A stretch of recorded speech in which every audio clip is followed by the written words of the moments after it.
नमस्कार प्रणाम। रांची के सांसद संजय सेठ सह केंद्रीय रक्षा राज्य मंत्री को मोबाइल पे मैसेज भेजकर 50 लाख की रंगदारी मांगी गई है और पैसे नहीं देने पे जान से मारने की धमकी दी गई है।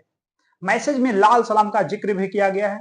रांची सांसद और केंद्रीय रक्षा राज्य मंत्री ने इसकी जानकारी दिल्ली पुलिस को दे दिया है। संजय सेठ से 50 लाख रुपए की रंगदारी मांगे जाने का मामला अब तूल पकड़ता जा रहा है। शुक्रवार को संजय सेठ के मोबाइल पे एक अज्ञात नंबर से धमकी भरा संदेश भेजे जाने के बाद दिल्ली में प्राथमिकी दर्ज कराई गई है। साथ ही घटना से झारखंड के डीजीपी को भी अवगत कराया गया है। प्राथमिकी दर्ज होने के बाद दिल्ली पुलिस मामले को गंभीरता से लेते हुए धमकी देने वालों की पहचान के लिए जांच शुरू कर दिया है। इन सब के बीच संजय सेठ दिल्ली से रांची पहुंचे हैं। दिल्ली से रांची पहुंचे केंद्रीय रक्षा राज्य मंत्री संजय सेठ ने रंगदारी मांगे जाने की घटना पे कहते हैं कि हमने इसकी सूचना दिल्ली पुलिस को दे दिया है और इस मामले में जांच शुरू हो गई है। इससे पहले कभी ऐसी धमकी संजय सेठ को नहीं मिली थी। रक्षा राज्य मंत्री के निजी सचिव संजय पुदार ने कहा कि इस मामले में दिल्ली में प्राथमिकी दर्ज कराई गई है। पुलिस के द्वारा छानबीन की जा रही है। रंगदारी मांगे जाने की खबर के बाद संजय सेठ के समर्थकों के द्वारा लगातार फोन पे जानकारी मांगी जा रही है और उनके आवास पे लोगों का आना जाना लगा हुआ है। वहीं मिली जानकारी के अनुसार मामले में रांची पुलिस और एटीएस ने कार्रवाई शुरू कर दिया है। मामले में अब तक 2 संदिग्धों को पकड़ लिया गया है। अब तक मुख्य आरोपी पुलिस की गिरफ्त से दूर है। मामले में दिल्ली पुलिस भी जांच कर रही है। अज्ञात अपराधियों के द्वारा रक्षा राज्य मंत्री संजय सेठ को लाल सलाम के साथ संदेश भेजा गया है।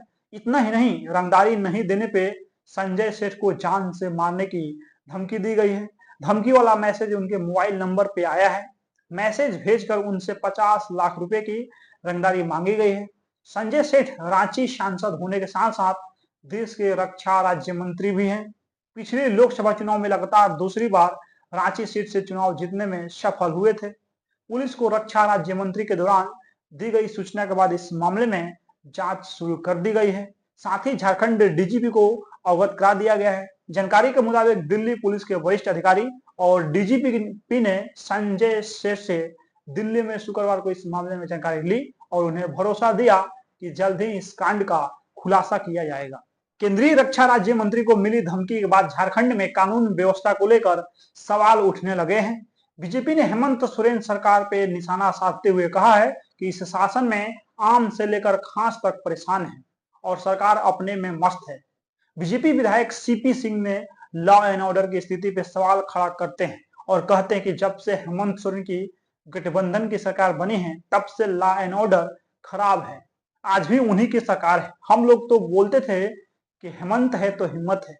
यही वजह है कि केंद्रीय रक्षा राज्य मंत्री को भी धमकी मिल रही है, पैसे की मांग की जा रही है और उगाही की जा रही है। रांची के सांसद और केंद्रीय रक्षा राज्य मंत्री संजय सेठ से 50 लाख की रंगदारी मांगने और पैसे नहीं देने पे जान से मारने की धमकी पे कांग्रेस ने भी प्रतिक्रिया दे दिया है। पार्टी के विधायक सह प्रदेश के वित्त मंत्री राधा कृष्ण किशोर ने कहा है कि धमकी किसी को मिल सकती है। उन्होंने मामला भी दर्ज करा दिया है। अब पुलिस उस पर कार्रवाई भी करेगी।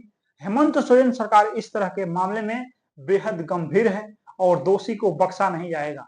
वहीं संजय सेठ से रंगदारी मांगने वाले मुद्दे पे झारखंड मुक्ति मोर्चा के केंद्रीय महासचिव सुप्रियो भट्टाचार्य कहते हैं कि अपराध का मुद्दा राज्य या सरकार पर आयोजित नहीं होता है। दिल्ली पुलिस में मामला दर्ज कराया गया है और वहां की पुलिस ने झारखंड पुलिस से संपर्क साधा है। साइबर क्राइम के उद्भेदन में दिल्ली पुलिस बेहतरीन है। वह जल्द ही पूरे मामले पे दोषियों तक पहुंच जाएगी, इसकी उम्मीद है। लेकिन यह अखबार में न्यूज आ जाए या राजनीति इस पे हो जाए, उसका मुद्दा नहीं है। हेमंत सोरेन के नेतृत्व में राज्य में लगातार दूसरी बार इंडिया गठबंधन की सरकार बनी है। विधानसभा चुनाव में भारी जीत के बाद सत्तारूढ़ दल का मनोबल काफी ऊंचा है। जाहिर तौर पर राज्य की जनता को उम्मीद है कि प्रदेश में तेजी से विकास का काम बढ़ेगा। जनता की आकांक्षाओं को पूरा करने एक बार फिर राज्य की बागडोर संभाले आए मुख्यमंत्री हेमंत सोरेन के लिए कई चुनौतियों सामने खड़ी है, जिसे नजरअंदाज नहीं किया जा सकता है। हेमंत सोरेन सरकार के लिए वित्तीय प्रबंधन के साथ साथ जनता से किए वादों को पहले दिन से पूरा करना बड़ी चुनौती होगी। इसके अलावा शिक्षा, स्वास्थ्य, पेयजल जैसी बुनियादी सुविधा के साथ साथ गठबंधन सरकार में सभी को लेकर चलना चुनौती भरा काम होगा। आइए जानते हैं हेमंत सोरेन की वो 5 चुनौती जिसे नजरअंदाज करना महंगा साबित होगा। हेमंत सोरेन सरकार के लिए सबसे पहली और महत्वपूर्ण चुनौती वित्तीय प्रबंधन है, जिसे पूरा करने के लिए सरकार को गंभीरता से प्रयास करना होगा। पिछले दिनों संचालित योजनाओं के कारण राज्य सरकार के खजाने पे हजारों करोड़ के वित्तीय भार को पाटने के लिए राजस्व संग्रह बढ़ाना होगा। सरकार को बिना जनता पे बोझ दिए राजस्व संग्रह को बढ़ाने के लिए गंभीरता से प्रयास करना होगा, जो बड़ी चुनौती होगी। चुनाव के दौरान या उससे पहले जनता से किए गए वादों और घोषणाओं को पूरा करना बड़ी चुनौती होगी। इस सरकार को पहले दिन से ही इसके लिए प्रयास करने होंगे। मैया समान योजना हो या 450 रुपये में सिलेंडर या सर्वजन पेंशन के तहत 2500 रुपया देने की घोषणा, सरकार के लिए इसे नियमित बनाए रखना चुनौतीपूर्ण होगा। हेमंत सोरेन सरकार के लिए पेशा सहित कई पॉलिसी को जमीन पर उतारना बेहद ही चुनौतीपूर्ण होगा। राज्य में पेशा कानून कागज पे है, जिसे अमल में लाने की मांग लगातार होती रही है। इसी तरह स्थानीय का मुद्दा विवादों में रहा है, जिसे अमल में लाना कठिन चुनौती है। ओबीसी आरक्षण का दायरा बढ़ाने को लेकर पिछले बार किए गए प्रयास कामयाब नहीं होने के बाद एक बार फिर पुनः विचार कर इसे नियम संगत बनाना कठिन चुनौती होगी। उद्योग धंधों के विकास के साथ साथ हेमंत सोरेन के लिए राज्य में शिक्षा का स्तर बढ़ाना बेहद ही चुनौतीपूर्ण होगा। राज्य में हाल के वर्षों में उच्च शिक्षा पे भले ही जोर दिया गया हो, मगर प्रारंभिक शिक्षा काफी कमजोर स्थिति में है। ऐसे में गुणवत्तापूर्ण शिक्षा प्रारंभ से ही बच्चों को मिले और कुपोषण मुक्त झारखंड रहे, इसके लिए गंभीरता से काम करना होगा। शिक्षा के बाद सबसे महत्वपूर्ण कृषि उत्पादन सरकार के लिए चुनौती भरा रहेगा।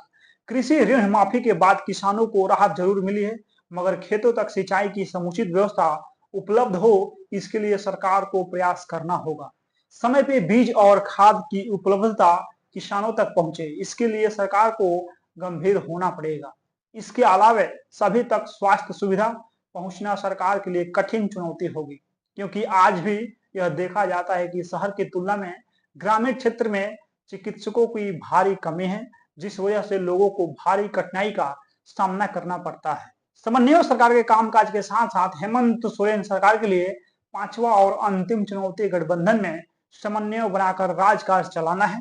हालांकि पिछली सरकार की तुलना में इस बार गठबंधन के अंदर झारखंड मुक्ति मोर्चा के सीटों की संख्या अधिक है। इसके बावजूद प्रदेश स्तर पे इंडिया गठबंधन के मुखिया होने के नाते मुख्यमंत्री हेमंत सोरेन को बड़ी जिम्मेदारी होगी अपने सहयोगी दलों के साथ समन्वय बनाकर रखना।